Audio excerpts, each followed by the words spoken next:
Voilà, des bons et des moins bons moments. C'est la vie, finalement, d'une organisation. Certains vécus de l'intérieur par vous, Bernard Millet, et vous nous faites le plaisir d'être avec nous ce soir. Bonsoir à vous, ancien secrétaire général adjoint des 75 ans plus tard, Bernard Millet. Le monde n'est pas forcément très calme aujourd'hui. L'ONU a parfois échoué, failli. Le monde en a-t-il aujourd'hui encore besoin? Tout d'abord, les Nations Unies ne sont que le reflet de la situation internationale et ça a été vrai tout au long de son histoire. La guerre froide, les choses étaient bloquées, c'est reparti après la chute du mur de Berlin. Aujourd'hui, on est dans une période plus difficile du fait du jeu de grandes puissances. C'est une organisation intergouvernementale qui ne remet pas en cause la souveraineté nationale des États. Et si l'ONU a des problèmes, ça n'est pas très clairement la faute de l'ONU en tant qu'institution, c'est la responsabilité des États membres qu'elles fonctionnent ou qu'elles ne fonctionnent pas.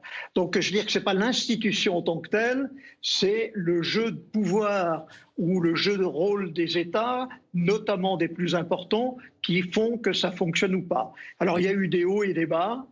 Aujourd'hui, dans une période basse, on verra d'ailleurs d'ici quelques semaines, d'ici 2 semaines, à la lumière du résultat des élections américaines, si les choses évoluent. C'est cela, Bernard Millet. Je comprends dans vos propos le sous-entendu des grands États, Donald Trump notamment, qui n'a pas forcément rendu la vie facile à l'ONU et notamment, alors on pense à l'OMS récemment. Ça pourrait changer quelque chose, on imagine, dans ce qu'est l'ONU aujourd'hui, que ce soit Joe Biden le prochain président des États-Unis? Je pense que ça a changé en partie les choses, puisque les États-Unis, en ayant en partie critiquant le multilatéralisme et les organisations internationales d'une manière à la fois virulente et parfois erratique, ont déstabilisé le jeu et dans ce même temps ne se sont pas rendus service, puisqu'ils ont laissé la place ouverte à la Chine d'un côté ou à la Russie, qui était dans une position beaucoup moins forte dans le passé. La Chine essaye d'avancer ses pions, la Russie peut bloquer certaines choses.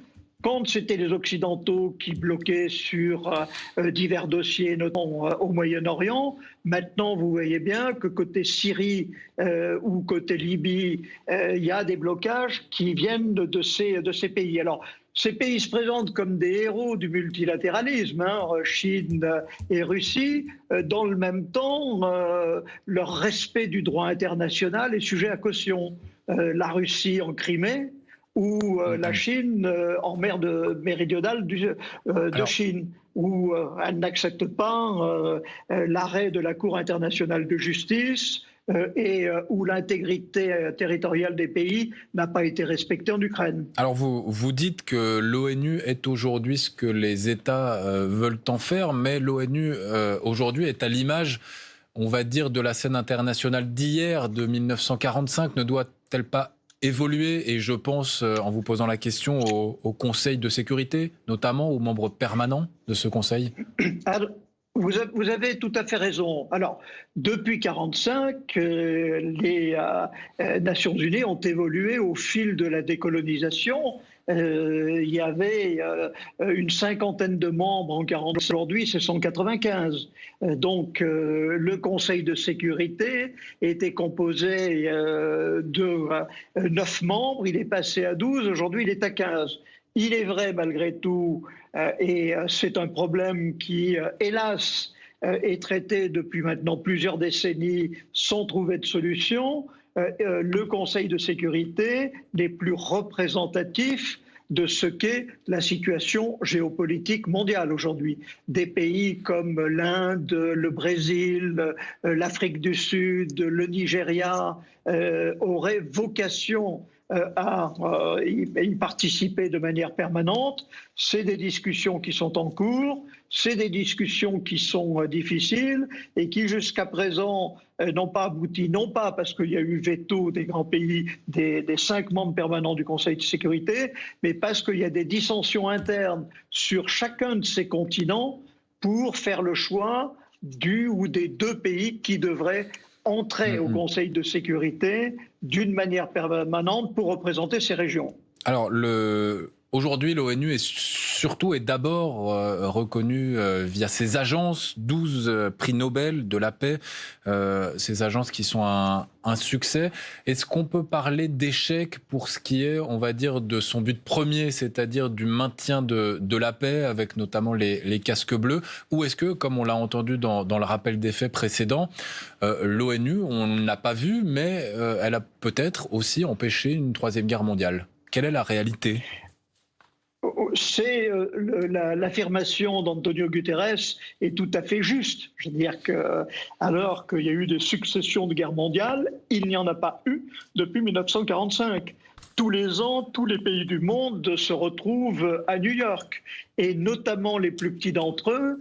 Je pense aux pays insulaires du Pacifique, dans le cadre de l'accord de Paris, on voit au chapitre et une capacité à faire maintenir. Alors, sur la paix et la sécurité, je reviens à ce que je disais tout à l'heure, il y a 5 membres permanents qui ont un rôle majeur.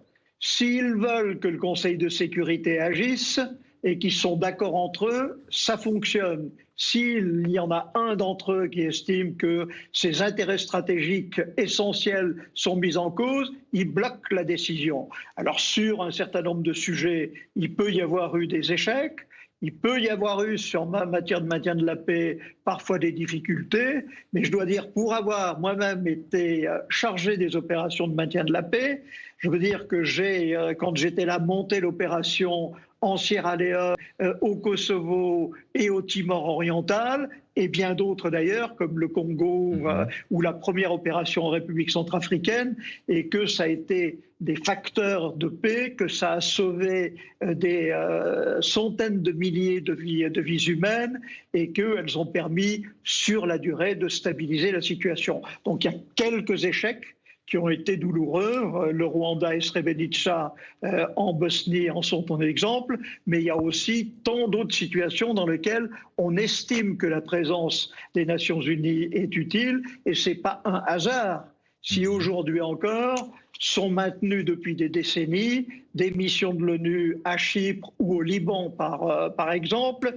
qui continuent à fonctionner, et que personne, ou au Sahara occidental, et que personne n'envisage de remettre en cause. Voilà, et l'ONU qui a donc 60 ans, et il ne fait guère de doute qu'elle sera encore transformée. On se donne donc rendez-vous dans 75 ans pour en parler. Un grand merci à vous, Bernard Millet, de nous avoir répondu et de nous avoir apporté à la fois votre expérience et votre expertise sur France Info. Nous l'avons dit, lui ne lui a pas rendu la vie facile à l'ONU et à ses instances. Une image